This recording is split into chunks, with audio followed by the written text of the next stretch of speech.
elsewhere around the world. This is Bob Kapp, former president of the U.S.-China Business Council and a consultant to U.S.-China Education Trust, which is delighted to be presenting this webinar with our friends and partners at AmCham China. Welcome all the AmChammers who have come to be with us. And I hope that you find this session valuable. The U.S.-China Education Trust's main goal is to help people in China gain a deeper and more broad-based grasp of the United States and how things happen in the United States, including in the realm of politics. And so this series of webinars that USET, as we call it, is producing live from Washington is aimed at exactly that with regard to the current general election, whose final weeks we are now watching and suffering through here in the United States.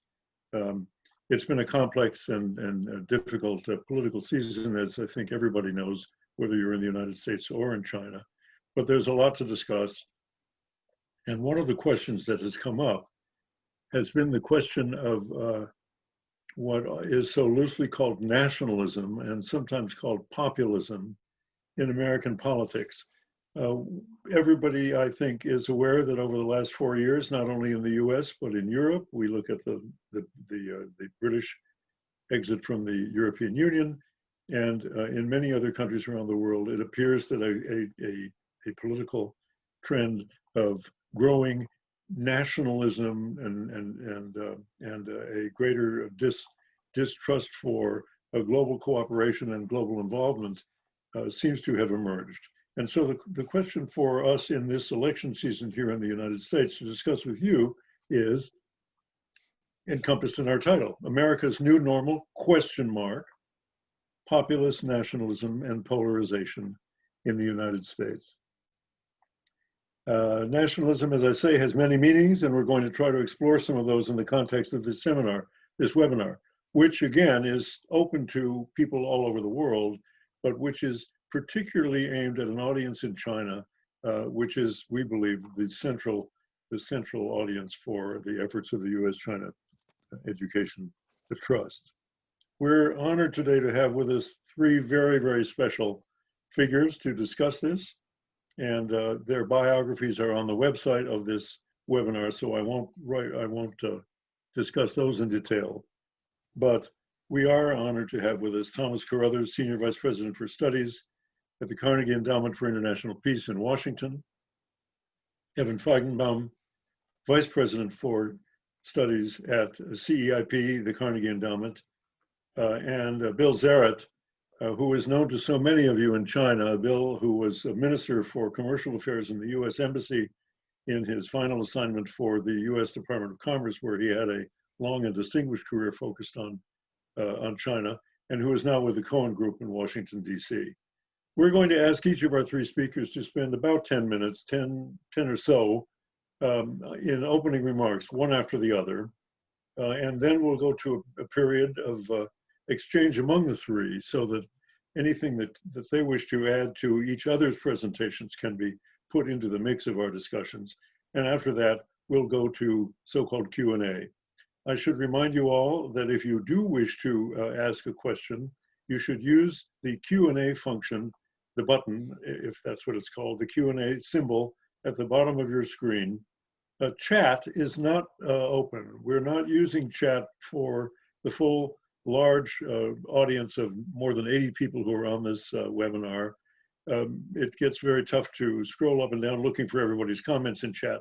So chat is not open, Q&A is open, and I think we'll have a lively time. We have roughly an hour and a half, and I know we're going to use our time well. Hopefully some of you in China will have, some of you everywhere will have a clearer and clearer grip on the very complex and sometimes murky American political scene that we're going through right now. So with that, let me turn first to Tom Carothers, whose writings on American politics are voluminous and very, very important to an understanding of the way this country, the United States, goes about its political affairs. Tom? Thank you very much. I'm actually just having a little trouble with my internet right at the moment I'm about to speak. So Bob, just wave to me if you can't hear me, and if necessary, cut to Evan. So far, so welcome good. everyone. Yeah, welcome everyone. I'm really delighted to be here with you. And I'd like in my remarks to focus on two of our key concepts, polarization and nationalism. Both of them apply a lot to the United States these days, but also to many other countries. And there's a lot to talk about, but let me try to get right to the essence of each. First, polarization. Polarization describes when within a political system, two different sides begin to pull apart, stop cooperating, and become different poles, thus polarization, different poles that see things so differently they can't work together. Now, a certain amount of difference within a political system is normal, but polarization becomes severe and destructive when it has a couple of characteristics. First, if the two different sides really share no common ground, people over here, and they can't find any political common ground on any significant issues. Secondly, they begin to really, they're so intensely, they're unwilling to cooperate really on anything. And they begin to talk about each other as enemies, not simply as opposition, but as enemies. And third, when this becomes entrenched and it lasts, not just for 6 months or a year, but year after year, and becomes just part of the system. When this happens, what has happened is that politics has become a clash or a conflict of identities in which I'm this kind of person, you're that kind of person, we can't get along, our system is divided and broken. So this is a very serious condition. Now, in the United States, polarization has come in American history several times. In the 19th century, the United States had a bitter civil war between the North and the South over the system of slavery, and the country was torn apart by a war between two sides. In the 1930s, after the Great Depression, the United States was trying to come out of the Depression. Some people in the government wanted to pursue certain economic policies, bigger government, to tackle the Depression. Some conservatives wanted smaller government, different approach, and they really could not get along and fought bitterly over this division. And then the third episode of polarization in American history is more recently, in the last 50 years. Two different visions of America have emerged in our society. This really started in the 1960s. You had what we would call a progressive vision, which was a vision of change for the country, that women should have more political rights, that racial minorities should have more rights, that the country should tackle environmental problems actively, that religion should not play a large role in public life, the government should be active and take a role in trying to solve poverty. That was a progressive vision. And then there was a conservative vision that reacted to that and said, we don't want so much social change. Women should stay traditional, should provide the role that women should play in families. Racial minorities should keep their place and not be so active in searching for rights. The government should not be so active and large, should be small and businesslike.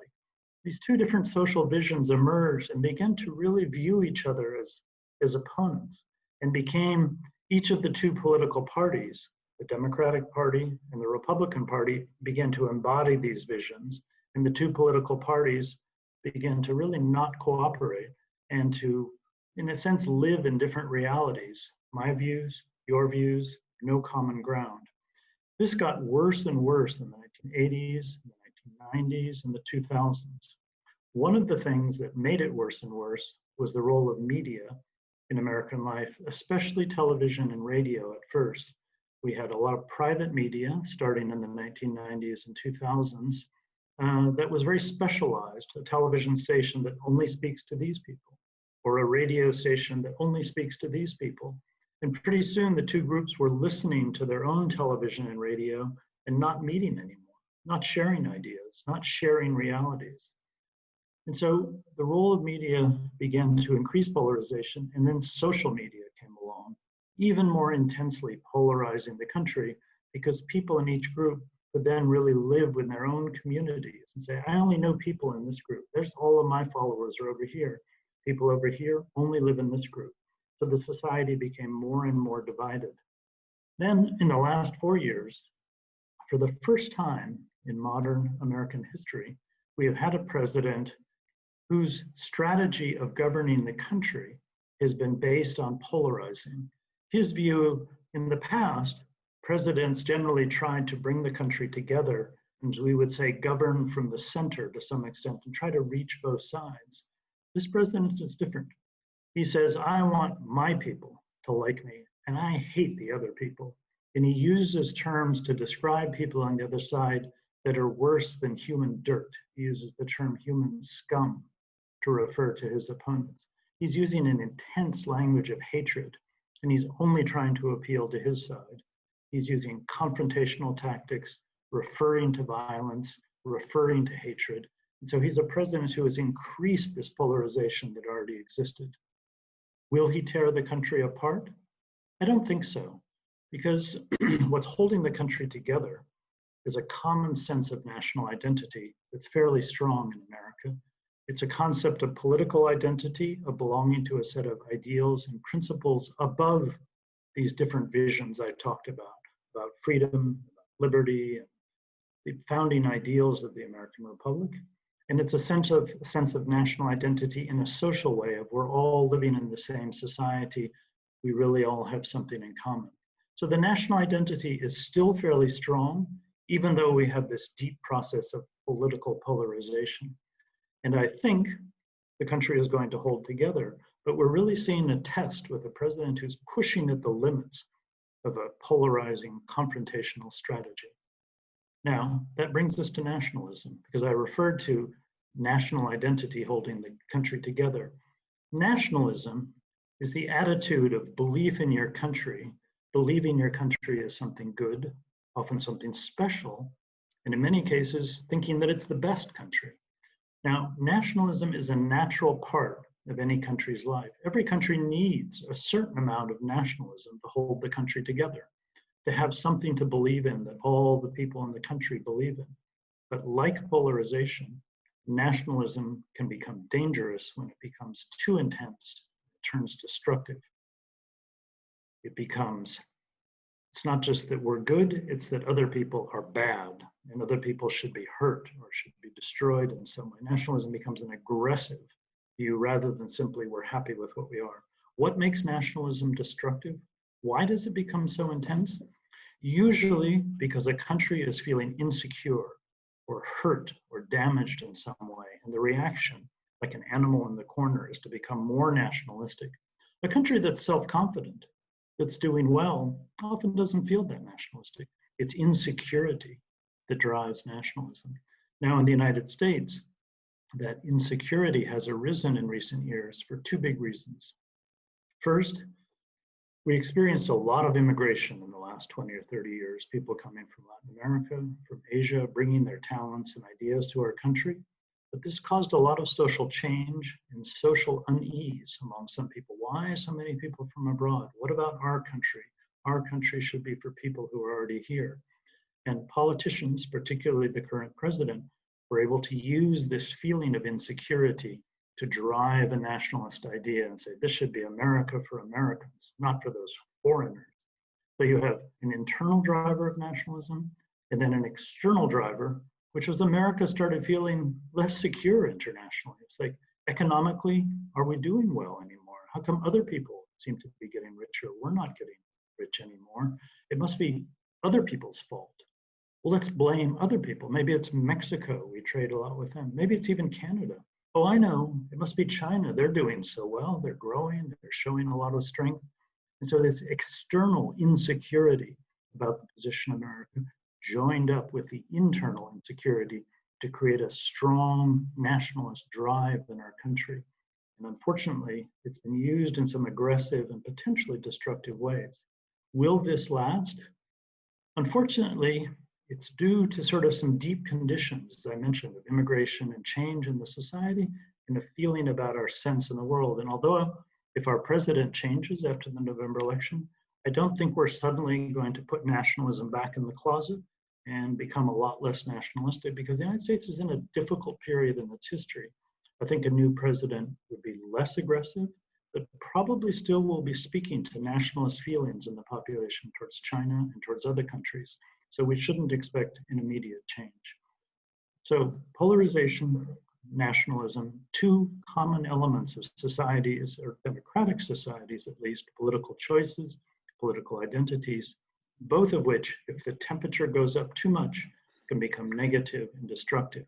And unfortunately, America has been experiencing them. But I think with polarization, as I mentioned, the country will hold together. With nationalism, I think we're in for a hard ride, and I suspect Evan and William will talk about that a bit. But I think that's where we are today. I look forward to your questions and comments in the discussion period. Please feel free to ask me anything you would like. I enjoy a good discussion, so I look forward to your ideas and questions. Turn it over to you, back to you, Bob. That was wonderful, and will undoubtedly stimulate some comments and thoughts from people on the call. Thank you for approaching the topic exactly as you did. That was really terrific.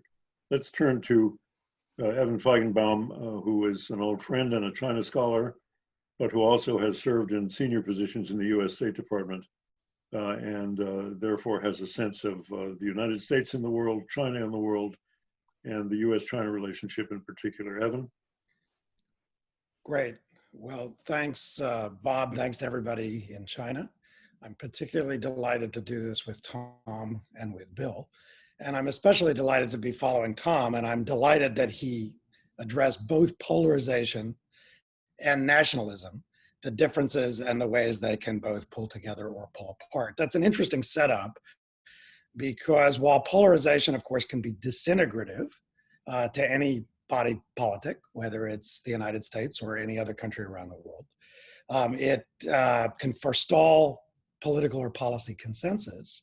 Nationalism can, ironically enough, bring them together, uniting them around a common sense of threat or a common sense of challenge, and that can lead to common goals, common policies, and actually bridge political differences. Now, as Tom said, nationalism can also be very debilitating, even as it is unifying.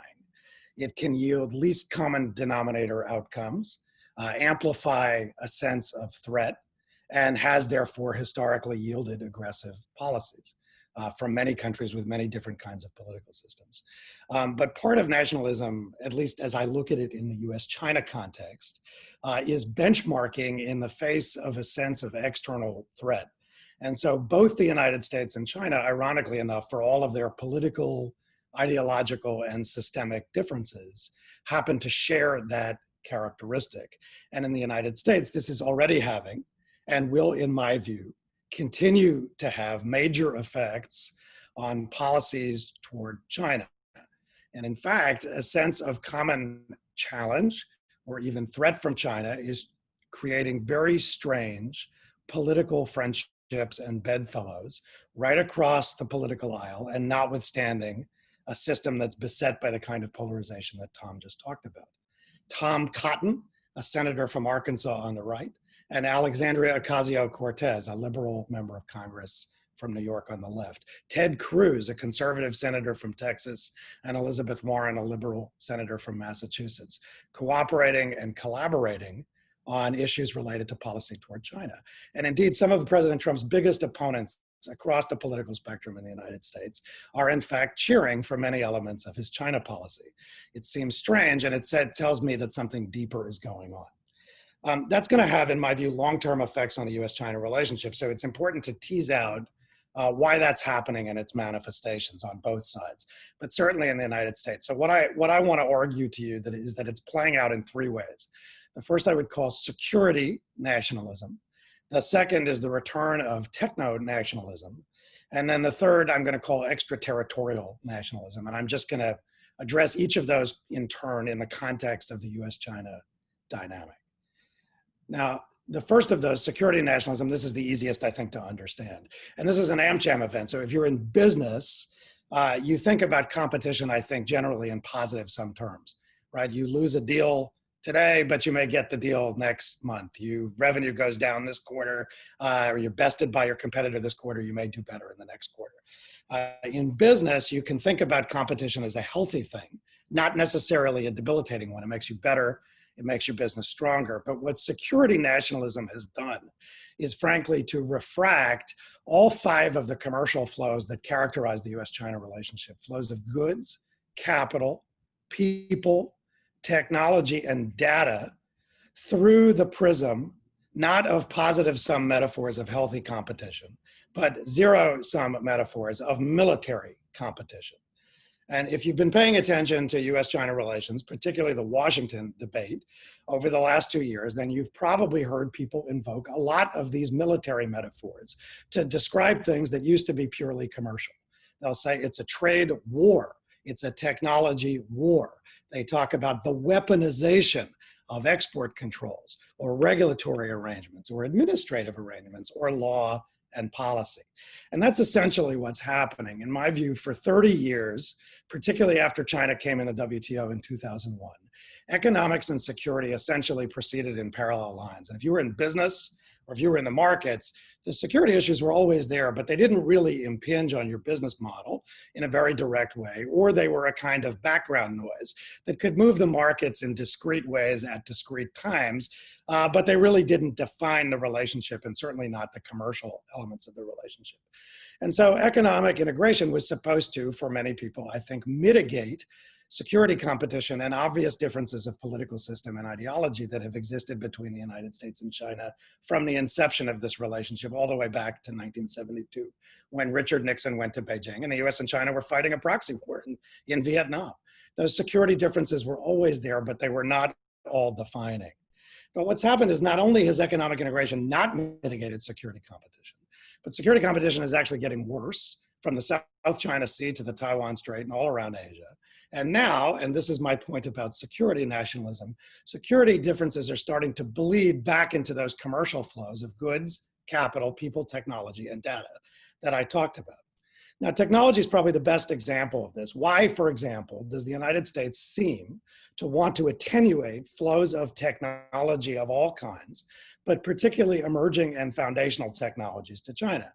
Well, Vice President Mike Pence gave us the answer, explaining it very well when he argued in a recent speech at the Hudson Institute that he believes that China has, quote, smashed the barriers between the military and civilian technological domains. In other words, Vice President Pence and many people in this administration and even in their opposition view technology as fungible. Now, of course, if every commercial technology is viewed that way, as central to national security because these domains have supposedly been smashed, then it's going to re-entrench past patterns of techno-nationalism that many people believed had been buried with the end of the Cold War. And so that brings us from security nationalism to what I call techno-nationalism. Now, techno-nationalism is manifest in a lot of countries, and techno-nationalists, whatever their nationality, tend to take a strategic view of industry and technology. So that is to say, they view it as fundamental, not just to national security, but to economic competitiveness. And they take on faith that economic policies have to have strategic underpinnings. They argue that technology can be diffused, but it needs to be held closely. And so it's linked to techno-nationalism because it's linked to a sense of national threat and the national interest. So they try to integrate national security with development and industrial goals.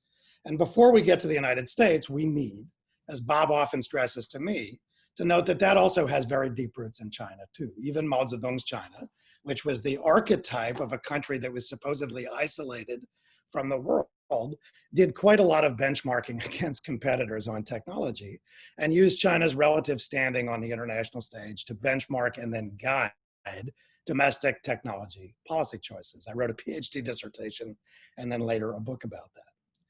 Now, this used to be pretty straightforward though, because from the 1940s to the 1960s, it was military innovation that was largely driving commercial innovation. If you think about the period after World War II, you had these 4 war babies of German rockets and American computing and British radar and American nuclear science. And these drove a lot of the spin-off innovation that characterized really the rise of many industries from the 40s to the 60s. But after the 1960s, that flow just completely reversed because the emergence of semiconductors and innovations in commercial microelectronics really changed the flow, not from military innovation to commercial innovation, but the other way around.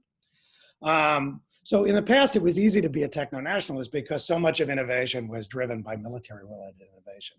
And so that's the problem, because in the past, that enabled a substantial role for government. And even those who celebrate, for instance, the early history of Silicon Valley forget that it was plentiful sunshine, and frankly, even more plentiful government money from military electronics contracts that really drove the early history of the Valley, not the kind of fantasy story that we came to tell ourselves later about its origin. Now, the problem is that the 1960s around technology, I think, started to yield a series of disruptive changes. One is the one that I just talked about, which is the reverse of the flow of innovation. The second is that physical production of hardware and supply chains become much more globalized. It wasn't just subject to national borders and national conditions. And third, innovation also became globalized. And so today you have these remarkable collaborative cross-border partnerships, not least between the United States and China, that enable research on many next generation technologies.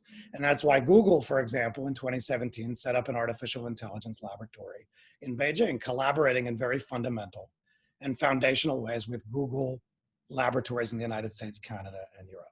But here's where we begin to run into Mike Pence and the problem of nationalism. Technologies like artificial intelligence are transforming the future of industry and of jobs and of work and of service delivery, but they're also quite central to the future of defense.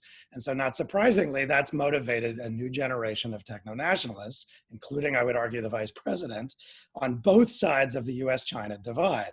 So until recently, most capitals, including Washington, were very content to let commercial considerations drive the dynamics around technology flow and technology collaboration. And that's no longer the case. And in the United States, that's partly because of a perception, which Bill may talk about when he talks about business, of Chinese policy, which is, to be very frank with you, that the government in China seeks to turn foreign technologies into Chinese technologies by making technology transfer a precondition for foreign firms to do business and win contracts in China. And so here in the United States, where I'm sitting, and then frankly in China too, commercial technology is increasingly viewed through this national security prism.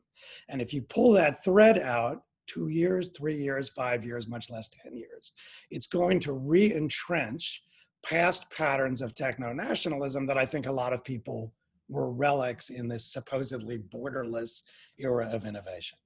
Now, if you want to view that in stark relief, just step back and remember when you were in school and you thought about the school child's 5 W's in 1 H. You remember it was, who, what, where, when, why, and how. If you look at how the US government or the Chinese government, and frankly, many other governments talk about technology, they ask those questions. What technologies will shape the future?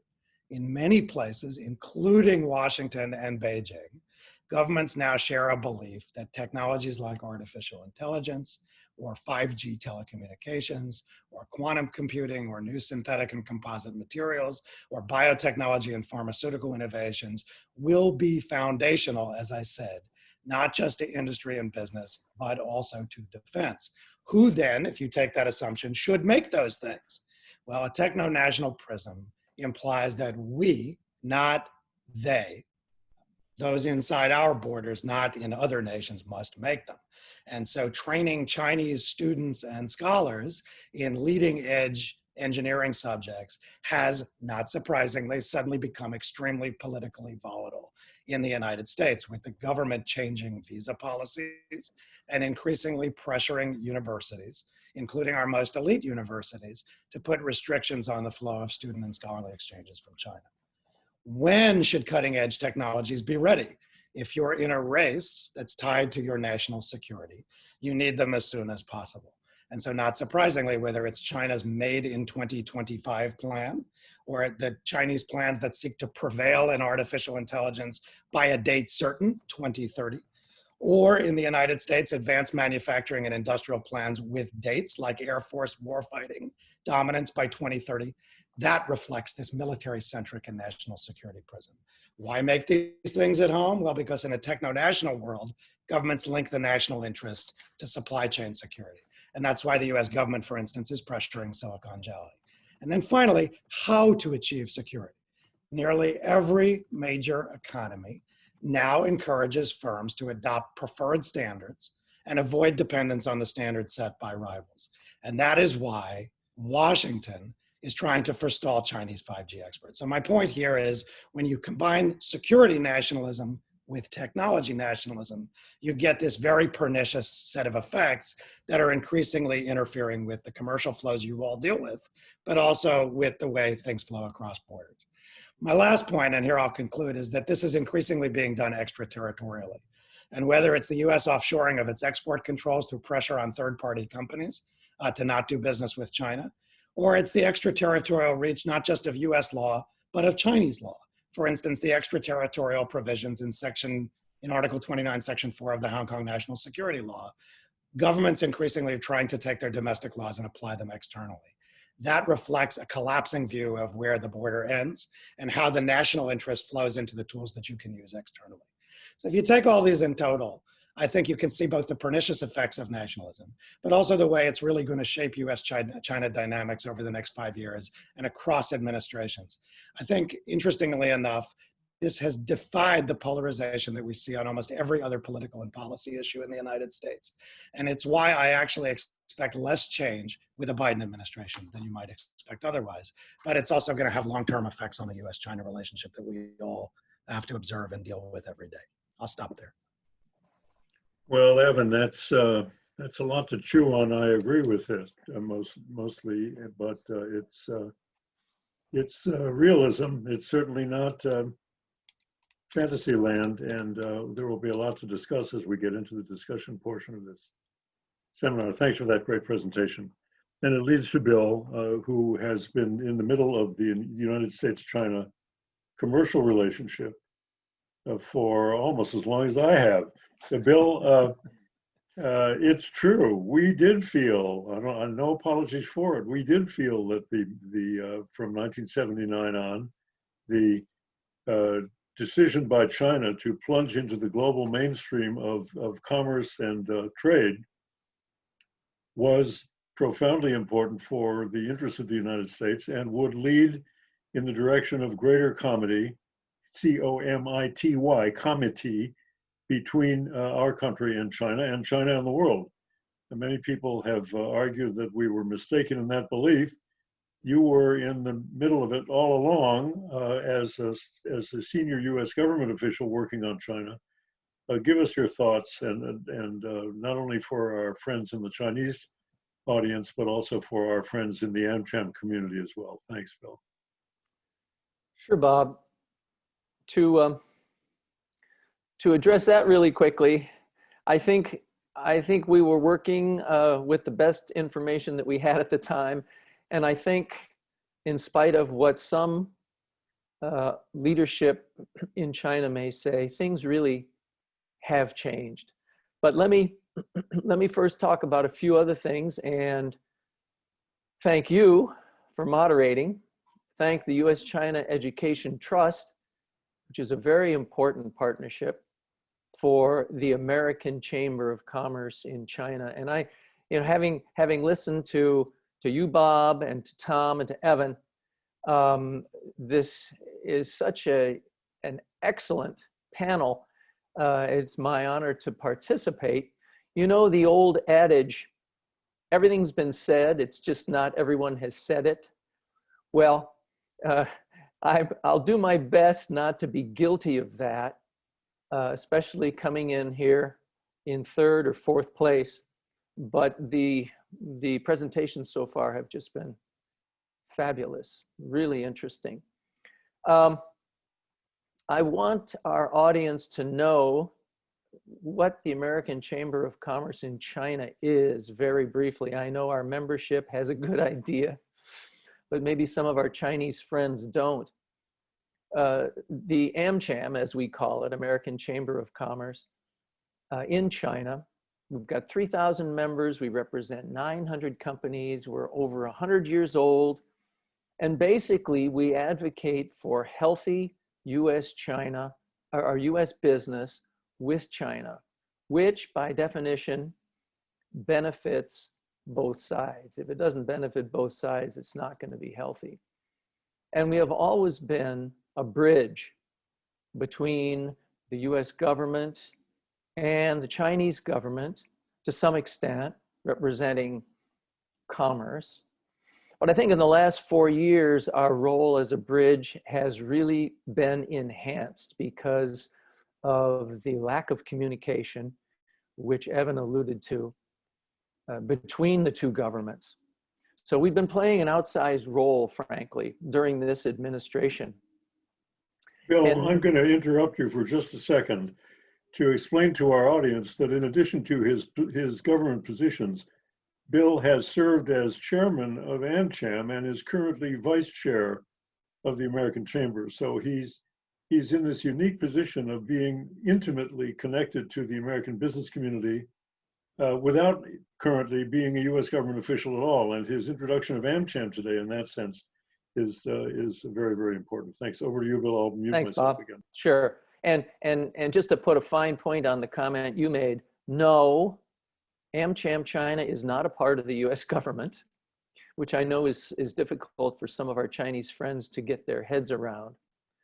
Not even a little part of the US government, but as former ambassador to China, John Huntsman used to say, there is no light between AmCham and the US government, which means we work very closely with the US government, and in most administrations, the government will help US business in working with the Chinese government. It's kind of an exception under this administration. So real quickly, I started out being involved with China in the 70s, spent 25 years living in China total, spent over 20 years in the US government. So I have seen my share of polarization.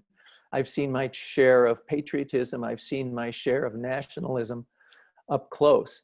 And as Bob said, now as vice chair, I am continuing, as the AmCham China is, to advocate for US companies. And I wanted to just give an idea how this polarization and nationalism that we're seeing in the US, and which we've seen actually, especially the nationalism in China for some years actually, how this is manifest for US companies doing business in China. You may be aware of some of these things, and I apologize if you are, but I think it's worth emphasizing in this discussion. AmCham China and its members, basically US business writ large, has always, if they want to be successful, been circumspect about talking about the Chinese, about China, about the Chinese government, about the Chinese Communist Party, providing constructive criticism when there are issues, but not criticizing. It's not a good policy. And as Bob Kapp knows very well from his years at the US-China Business Council, it's constructive criticism. And as Evan mentioned, we do have a lot of legitimate concerns. The problem is if we criticize directly either the government or the party, oftentimes the company can be punished in one way or another. China has a lot of tools with which to impede US business. So we've always been very careful speaking about China. I think until 2017, we were not so concerned criticizing, sharing our honest views about the US policies and the administration. Well, that has changed in this administration. And now we're just as cautious, being critical of the administration, to make sure that there is no retribution against companies. And as we've seen over the last 4 years, there has been pressure put on companies that will criticize this administration. So now the US administration, which we've all determined here, is showing its nationalistic tendencies and policies, accuses US business of aiding and abetting the Chinese Communist Party. Now, this is really a stretch, but this is part of the rhetoric. What we've done is we've invested in, we've provided products, we've employed thousands in China, we've been good citizens in China.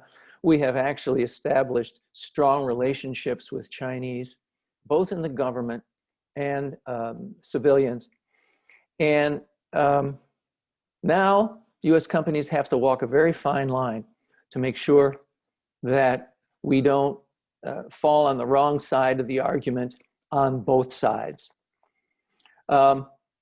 Case in point, companies now, US companies that may be opening factories, opening operations in China, will not invite foreign press to the opening ceremony, and very low key. Of course, they want it known in China, but not known in America. Well, starting in 2017, when we were just warming up on this trade conflict, at AmCham China, we spent literally months putting our message together because of knowing we had to walk that fine line between these two administrations. And then almost daily, we would tweak it. And at that time, as Bob said, I was chairman, so I was the face of AmCham China. And of course, when you're putting together a message, we've got 3,000 members, which means you got 2,999 opinions on just about everything. So you're working with that, and then you're working with walking this fine line between the two administrations. The fact is that business between US and China brought benefits to both countries. We wrote an op-ed in 2017 which discussed this, and AmCham was advocating, talking about a new grand bargain. The old grand bargain, of course, being that China certainly benefited from US and other foreign country investments in China, bringing technology, helping to raise a standard of living, employing thousands and thousands of Chinese, and so forth. At one point, it was estimated that foreign investment actually accounted for, foreign investment and the trickle down accounted for 1/3 of China's GDP back in the 2010s and the early 2010s. And of course, the US benefited from that. We got less expensive goods, which made our lives more convenient. Companies made money. Even politicians had their constituents stretching their consumer dollars. So we had a grand bargain, but we came to a tipping point. And again, Evan alluded to this in the mercantilist policies of China. You can accept a large trading partner that follows internationally accepted trading rules. You can accept a small trading partner that does not follow these rules, but you cannot accept a large trading partner that does not follow internationally accepted rules. And this is really one of the main reasons we've come to face China and to oppose these policies. Now, the new grand bargain, without going into detail, and I know AmCham China was not the only organization that was advocating for this. I remember Scott Kennedy writing a nice piece Scott Kennedy from Council on Strategic and International Studies, also on a new grand bargain, which would be based on a level playing field, would be based on reciprocity, which would be based on mutual benefit. We needed a change. We did need a change. We had years of discussion through the Joint Commission on Commerce and Trade, the Strategic Economic Dialogue, for which Evan was present at the beginning. These were constructive dialogues. They were helpful, but they did not get the results of leveling the playing field that we were hoping for. And so it was determined we needed to use leverage, but we needed to use it strategically and intelligently. And in the last 4 years, I would posit that we haven't. We all know what happened. The trade deficit, which this administration says is our biggest trade problem, and was mostly blamed on China. And in order to address it, the administration enacted wholesale tariffs. We know that. Now, AmCham China members were 80% of our membership was adversely affected by the Chinese tariffs on US products, and 85% were adversely affected by the US tariffs on Chinese products. So it really was a bad. It was a lose-lose, and it remains to be. I saw Bloomberg was saying trade war estimated cost the US economy by the end of 2020 over $300 billion. Now, the results of this trade war have hurt the economy, and we've seen that. The stated goals were to shrink the trade deficit and bring companies back to the US. Again, blaming China for our problems. And we can go into later what our problems are and how we can address those. But it's not by blaming everything on China. Although, again, don't get me wrong, China is not totally innocent in this relationship. But okay, shrink the deficit. Well, the deficit has grown over $1 billion since 2016. Okay, so I guess we didn't do very well on that. Bring companies back to the US. Yes, companies in China are diversifying their supply chains, so they're going to third countries. They're not coming back to the US. So I guess we didn't achieve that goal there either. So, I'm going to wrap up here. And I don't mean to say that all of these issues, US-China commercial relationship, are based on our nationalistic administration right now. But, the decisions do come from the top. And it has been not good for our commercial relationship with China. And it has not been good for US business and the US economy. I'll stop there, Bob. Thank you, Bill. That takes me back to a world I inhabited for a long time and sets my blood running. I left Washington in 2004, and when I left, people wrote to me and said, "Oh, Bob, gee, we miss you so much. You did such a great job and on PNTR and so forth. It was so great." And after about a year, people began writing to me and saying, "Bob, you got out of town just in time." And for those of you who have stayed in town in Washington, I realize that the environment in which you work on US-China relations is completely different now. Let's take at least a few minutes, at least to offer to the three of you opportunities to comment on things you've heard your colleagues say, in case there are such thoughts in your heads. You can just start talking or raise a hand. I can see all three of you on my screen here and call on you if you wish. Any comments? Yeah, I would like to comment. Julia Chang Block in the Q&A posed a question that relates to what we were all saying. She says, why, if the United States is experiencing such polarization, does there seem to be agreement on all sides about a fairly negative approach towards China? So I think the answer to that, Julia, is that the polarization is largely due to different visions of what the United States should be as a country. What kind of society should we be? What sort of role should the government play? Things like that. It doesn't extend as much to how should the United States interact with the world. So you often see countries that are very polarized at home have a fairly similar foreign policy between the two sides. The United States foreign policy was quite consistent across many very different presidents, from Bill Clinton to George Bush to Barack Obama to Ronald Reagan. So I think it's not that much of a surprise when the United States goes into a negative phase towards China that's likely to be shared by both sides, because the causes of it kind of, are shared, or the views of that are shared by people on both sides of the spectrum. But maybe Evan has a thought about that as well. Sure. Yes, I think it's not surprising that China comes up in this political campaign. It comes up in all our political campaigns, as Julia's question implies. But what's interesting about the China issue is it's rarely dispositive. It's not dispositive either as a predictor of the policy of the administration that tends to win the election. At least it wasn't until President Trump. But more, if you look at some of the polling from Pew and others, China's very unpopular in the United States. Nobody ever lost votes running against China here in America.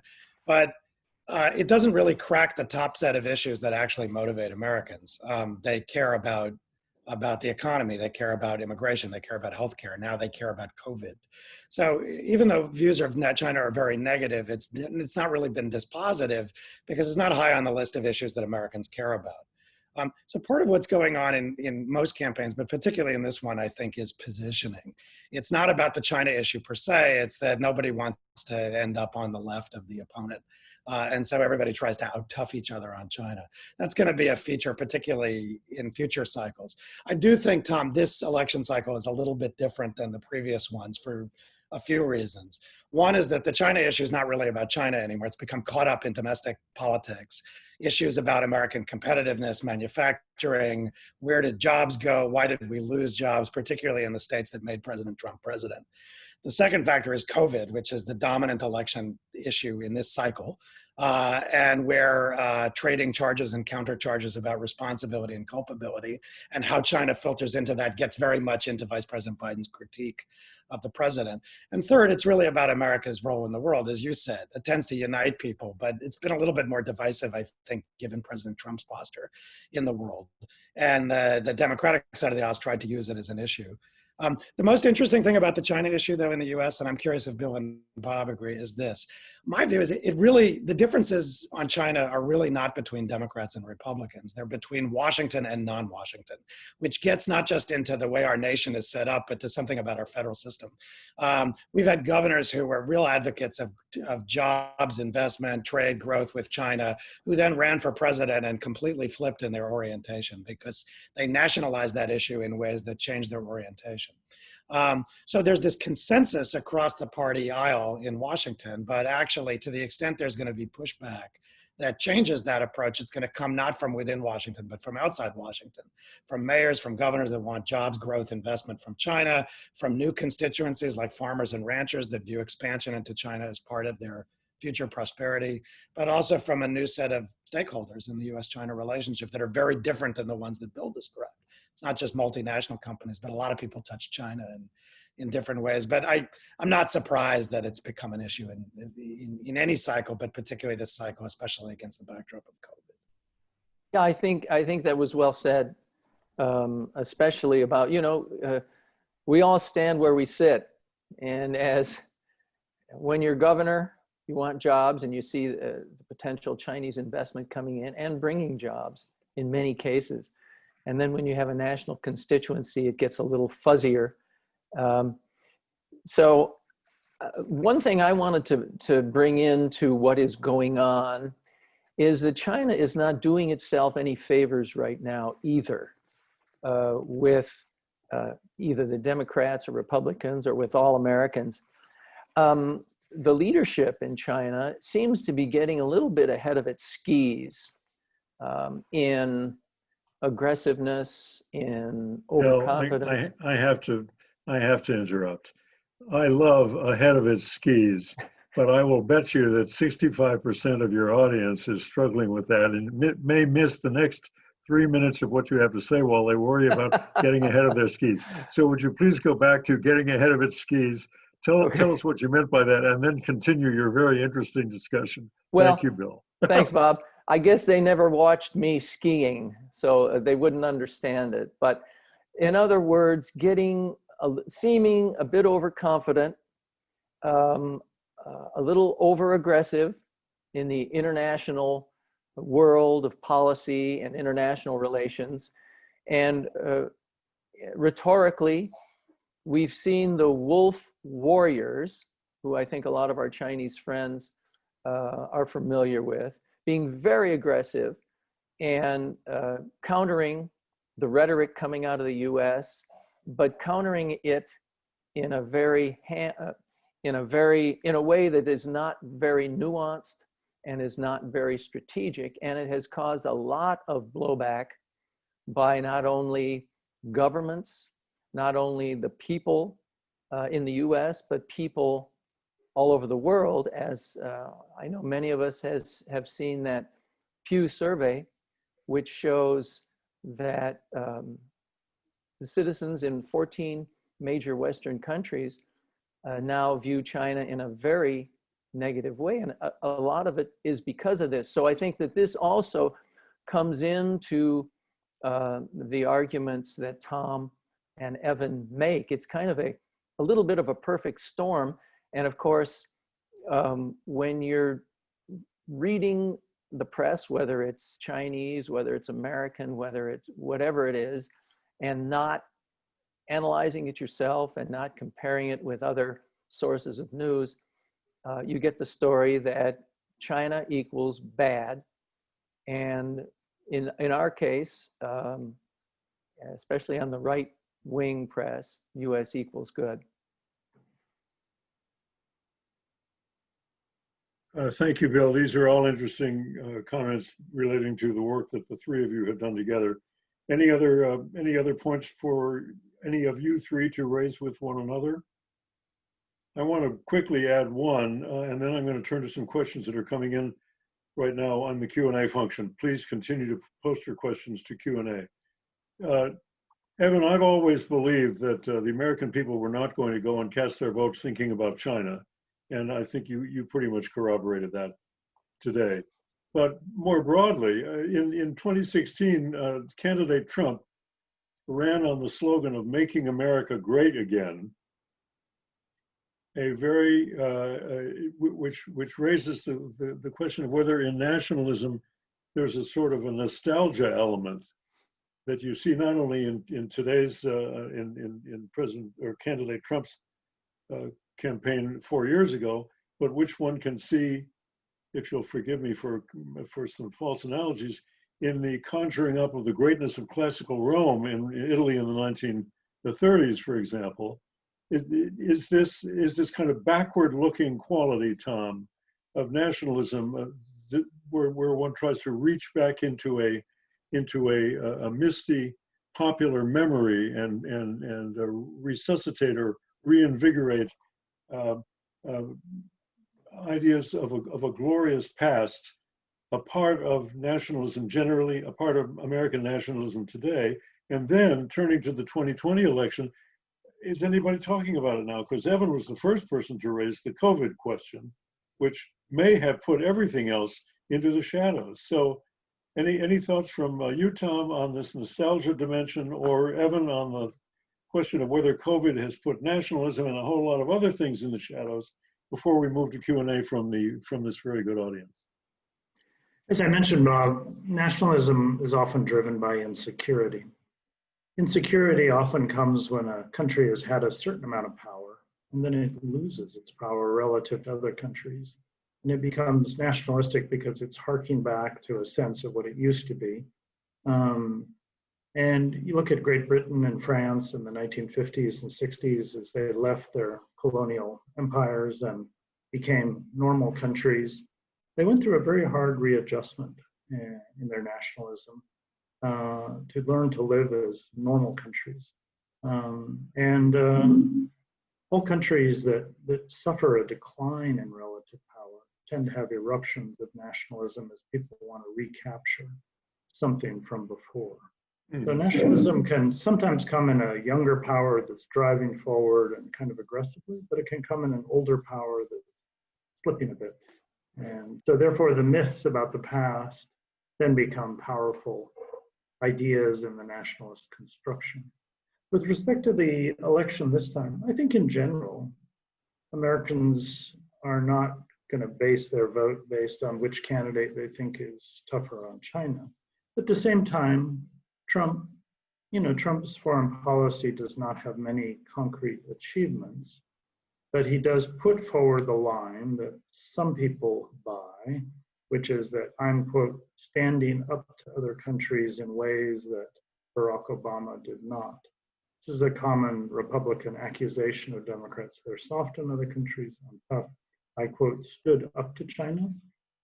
Now, actually, do Americans understand what has happened with the trade deficit? How important is the trade deficit? What are other elements of the economic relationship they should? They don't know that, but the idea he's standing up to them is definitely appealing to some people. Mhm. But I think on the list of issues that's going to really drive voters, determine votes, it's pretty far down on the list as a specific agenda item. Thanks, Tom. Evan, you have anything further?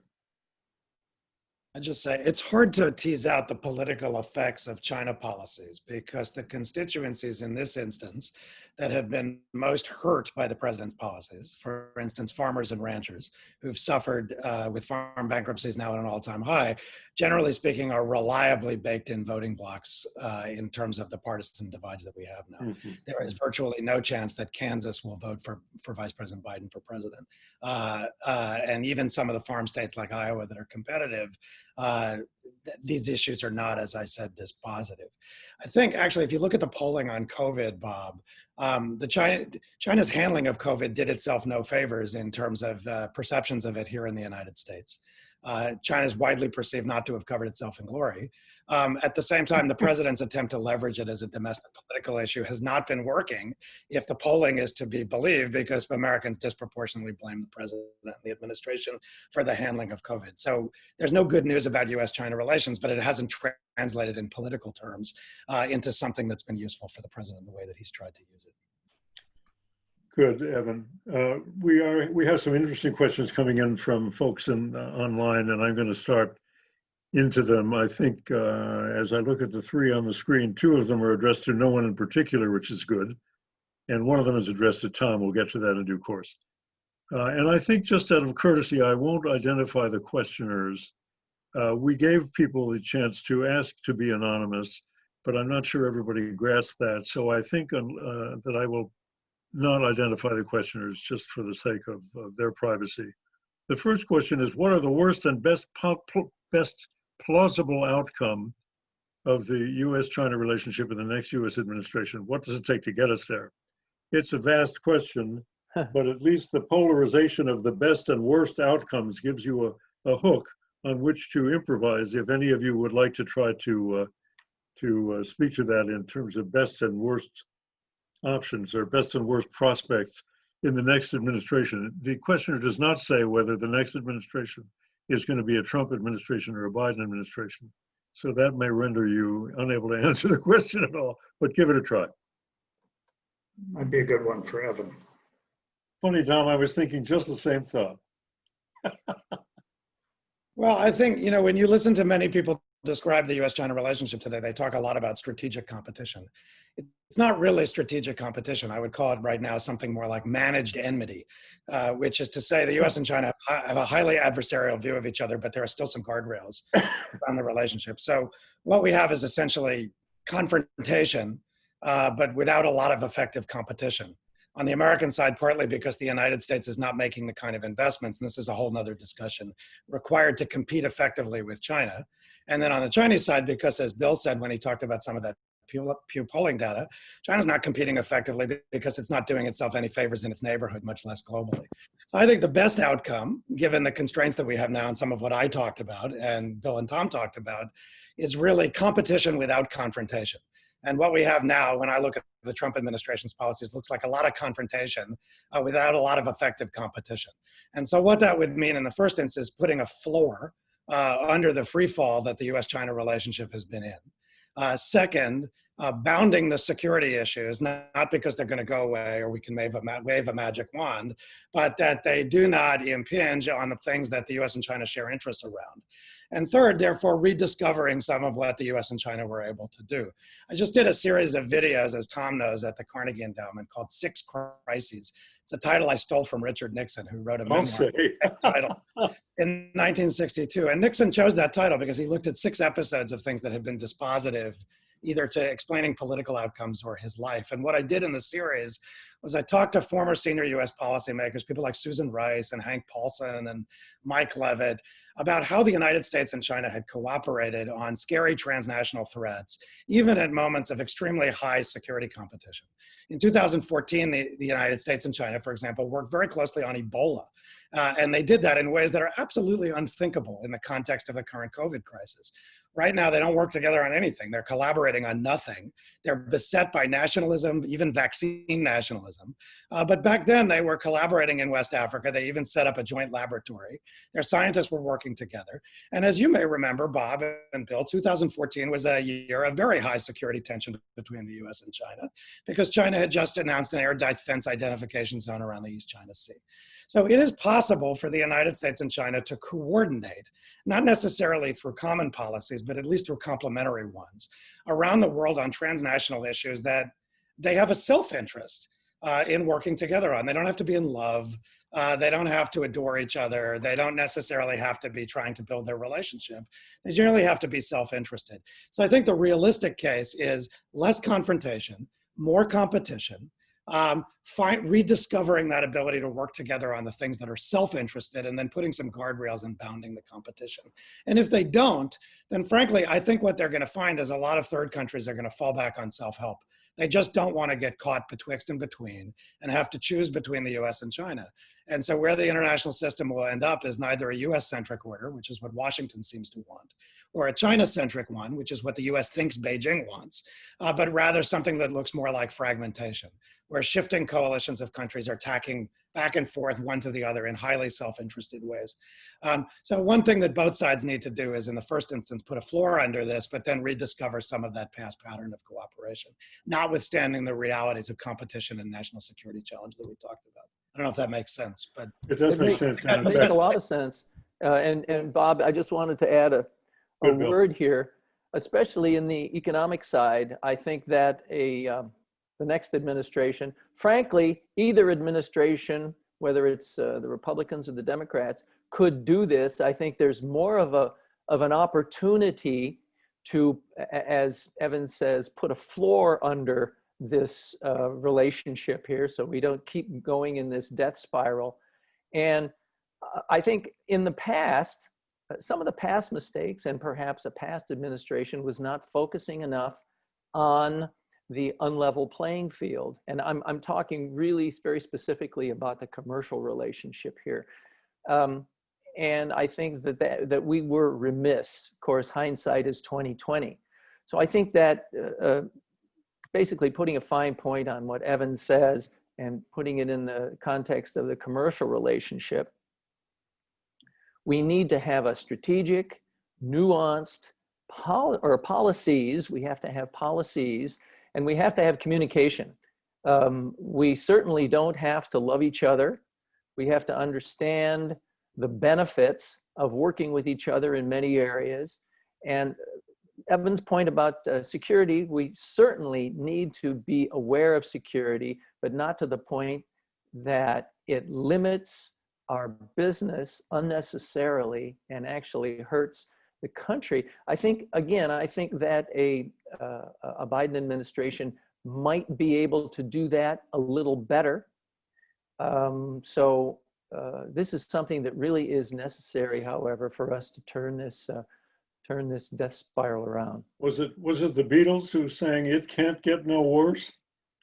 I think their grammar was better than that, Bob. Let me turn to the next question here. These are very good questions, and I hope we'll see some more. But the next writer writes, it's a little bit long, but I'm going to read the whole thing. On October 7th, the Financial Times published a piece by James King unpacking China's long-term aggressive push to control international standards for emerging technologies. So far, it seems we have maintained a decent firewall between standards development as a commercial and technical endeavor and policy and security concerns. That's the vital sentence here. So far, it seems we have maintained a decent firewall between standards development as a commercial and technical endeavor and policy and security concerns. Is that firewall at risk of failing in the US? Are we looking at a bifurcation of standards globally? This takes us, I think, well beyond the concern of the average American voter as he or she goes to the polls. And this webinar is about the US election, but it touches on a really basic question, which we see more and more of, and that is China feeling, in my view, with some justification, that now that it's as big and economically powerful on a global scene as it is, it should have a stronger voice in determining the rules of the system, and in this case, technical standards. It's a fraught and difficult subject. Any comments from any of our panelists on that? Yeah, I'd be happy to just weigh in. I know the questioner personally, and he's right in the middle of this debate. And by the way, hello to his family. They've been going through some really tough times, and they're very brave, and they're coming out the other end. The standards issue, our Chinese friends, and frankly, the EU and other entities have tried to use and have used standards as an economic weapon to try to keep out, oftentimes what we've been looking at is US companies from being able to compete in a market because our standards aren't the same. And just one manifestation, or one thing that we're seeing a lot, not only in standards, but in so many other areas of China's participation globally, is that China understands that you have a seat at the table, whether it's a United Nations organization or another global organization, that China is increasingly participating and trying to get more of a say in these organizations. And in this case, it's setting standards. And you frankly cannot blame China in this case for trying to do what it does. It sees in its own interests.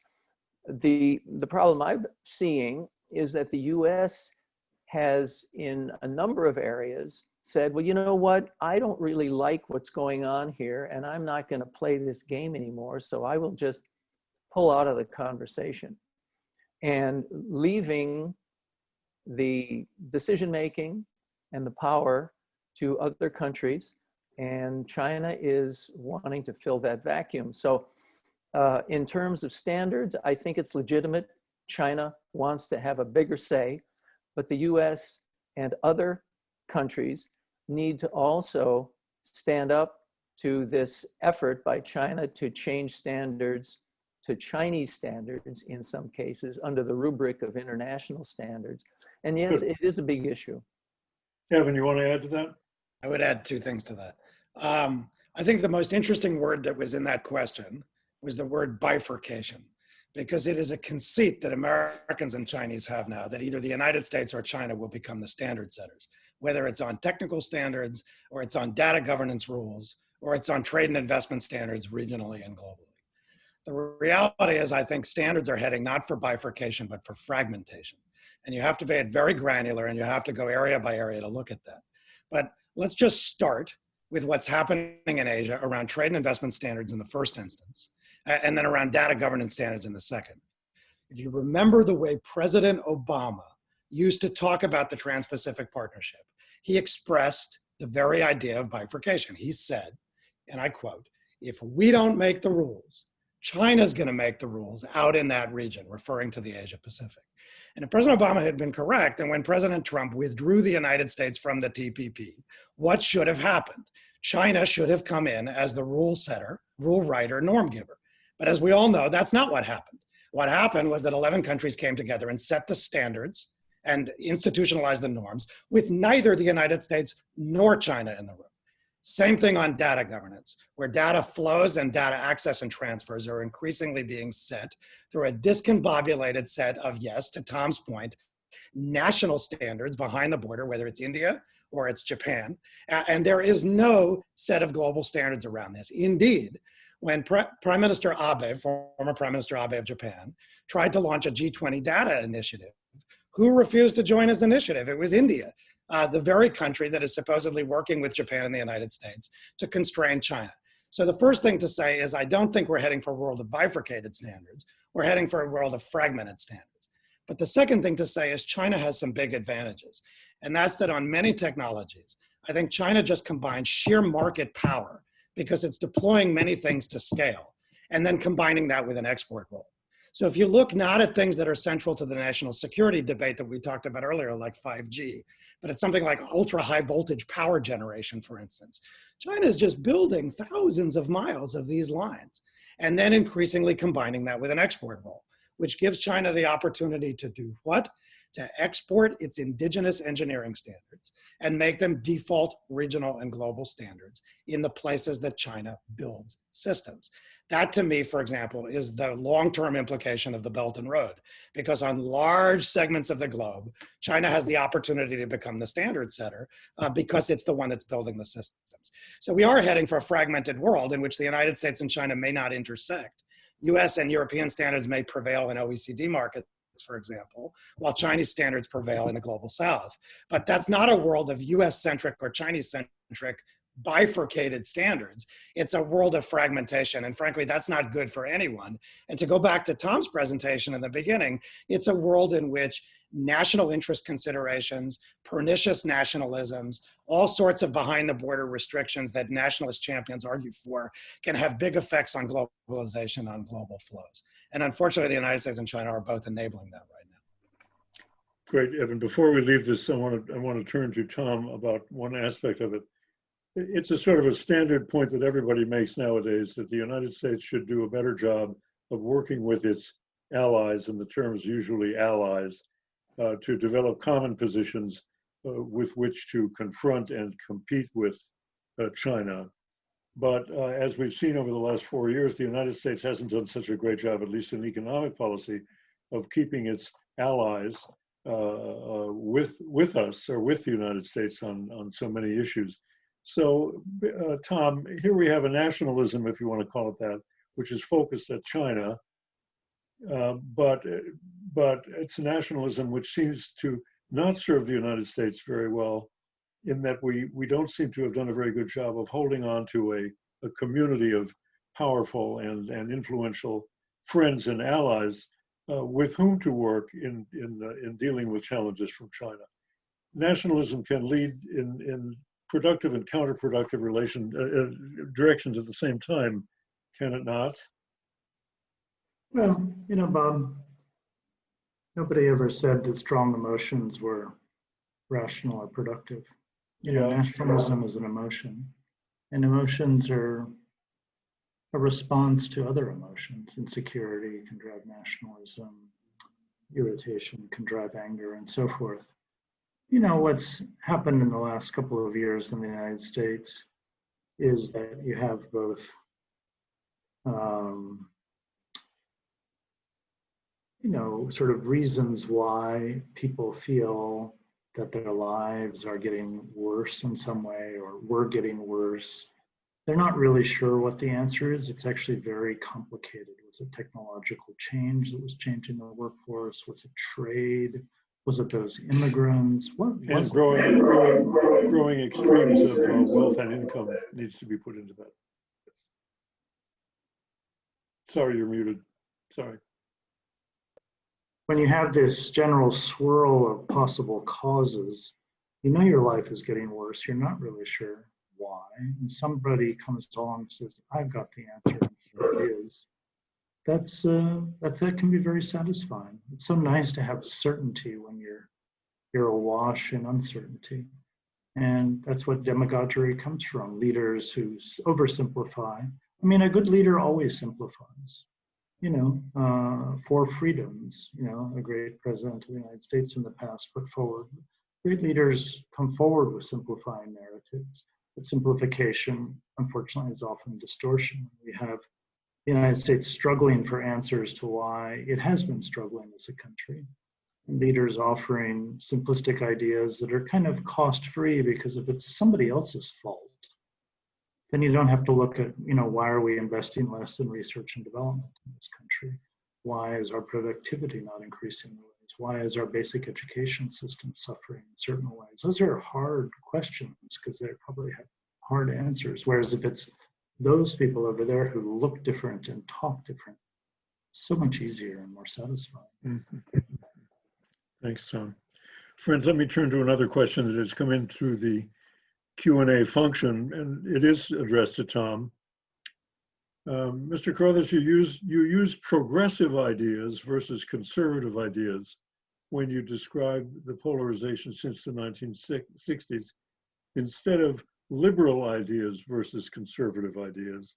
Mm-hmm. Can you explain a bit? And I would just say to that, are these semantics, Tom, or is there really is there really a difference in kind between the Well, notion of progressive I appreciate and liberal?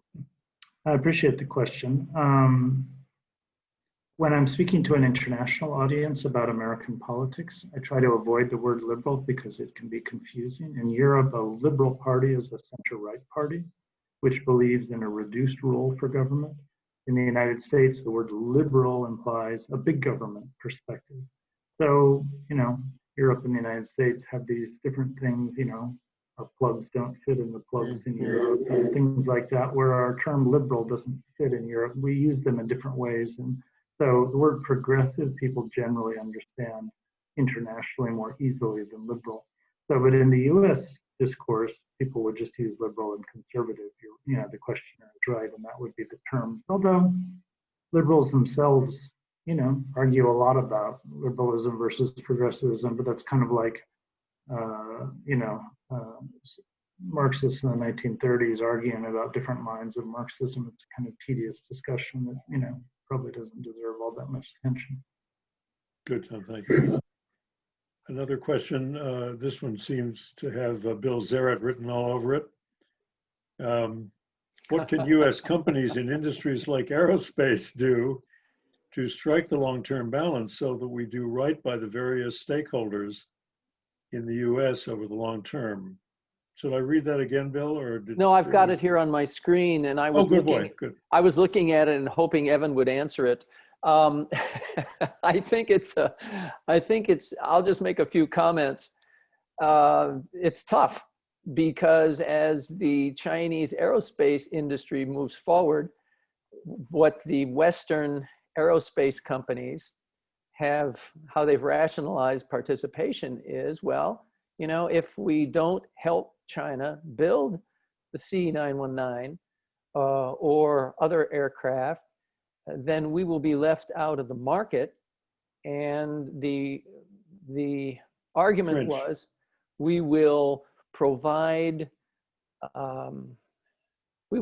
less than the most current technology. We will provide technology that purportedly doesn't have any defense-related function, and we will stay involved with the aerospace. We'll make money in the meantime, and we'll continue to be part of the market. I think it's a very difficult argument, and I think that, to me, the kernel of the argument goes back to some of the structural problems, the structural issues we have with China's economic policies, that the companies that are in the aerospace industry in China are state-owned. They have preferential loans, they have subsidies, they are protected or will be protected in the domestic market. If that weren't the case, it would be much more cut and dried how our Western aerospace companies can participate in China's market. So, to me, there's no clear answer on this. And it's not just aerospace, but it's so many other industries. And this is one of the causes for our techno war in not only aerospace, but other areas. And I don't know that there's a clear solution. But I'm happy. Evan, you want to pick up on that? Anything from you, Evan, on that? No, I would just say that frankly, I think over the next 5 years, maybe beyond, any industry touching advanced technology is going to be squarely in the political crosshairs in both Washington and Beijing. And whether you think that's the right thing or the wrong thing, that's just the way it is. For this administration, there have been a few manifestations of that. One is to try to control the flow of all kinds of advanced and foundational technologies to China. They're using everything from export controls to the entity list to making certain Chinese companies toxic through legal designations in the United States to do that. The second goal is to reduce co-innovation partnerships of all kinds with US entities of all kinds. That includes companies. That also includes universities and laboratories. And the third thing is to basically restrict any industry that touches Americans' personal data. And that's what you see with the president's executive orders on TikTok and WeChat, for instance. I don't see that going away. And it does beg the question of whether that would change in a Biden administration. Frankly, I think a lot of it's going to continue for the reasons that I said in my setup presentation when I talked about techno-nationalism. The difference is that my impression of the Biden people is that they tend to be institutionalizers, systematizers, and multilateralists. So rather than the haphazard approach to this that you see now from the Trump administration, you will see the same general zeitgeist, but actually in a much more institutionalized and multilateral way that has the potential actually to control the flow of this stuff even more, and certainly more effectively. That's the irony of it. Thanks, Evan. The clock is running, and we're sadly beginning to reach the end of our session, but I want to read a question that came in actually in the chat function. It will remain anonymous, but it's an interesting question. Is the rise of populist nationalism in the US a response to ultranationalism promoted by the CCP in the PRC? Now, so the question is, are we getting more hysterically nationalistic here in the United States because of the way China is, since I would add my own editorial comment on that, since particularly 2012 or 2013, China has adopted a kind of nationalism as a central aspect of its ideological message to the populace. Is that why the United States is becoming more nationalistic in a populistic in a populist sense? It begs the question, and I mean that in the true sense. It avoids the question of whether we are becoming more populist these days. We thought we were in 2017. I think many analysts would argue today that it's not all that more populist today than it was 5 years ago. But to the central issue, anybody want to comment? That is, are we doing it because the Chinese did it first? That's pretty crude. I mean, I'd offer an initial response to just say, basically no.